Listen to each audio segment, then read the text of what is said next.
আজকের সোয়াবিনের মুইঠা রেসিপিটি ছোট থেকে বড় প্রত্যেকেরই ভীষণই আনন্দ করে খাবে, এটুকু গ্যারান্টি দিয়ে বলতে পারি। এখানে লাগছে আমাদের সোয়াবিন 100 গ্রাম, 2টি সিদ্ধ করা আলু, 4 মগজ এবং কিশমিশটি জলে ভিজিয়ে রাখতে হবে এবং আমাদের সোয়াবিনটিও গরম জলে ভিজিয়ে রাখতে হবে। তারপরে লাগছে নুন, হলুদ, জিরে গুঁড়ো, ধনে গুঁড়ো, লঙ্কার গুঁড়ো, গরম মশলার গুঁড়ো, বেসন এবং ময়দা। এই দিয়ে সমস্ত সয়াবিনগুলোকে ভালো করে মেখে নিতে হবে। সয়াবিনগুলো কিন্তু খুব সুন্দরভাবে জল ঝরিয়ে মেখে নিতে হবে যাতে বাইন্ডিংটা খুব সুন্দর হয়।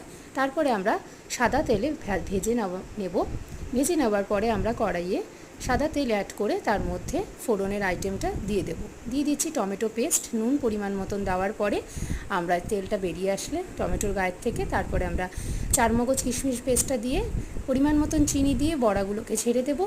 ব্যাস, এভাবেই আমরা রেডি করে নেব আজকে চমৎকার স্বাদের রেসিপি। এবং লাস্টে আমরা অবশ্যই কিন্তু ঘি, গরম মশলা অ্যাড করে নেব। এটি রুটি লুচির সাথে ভীষণ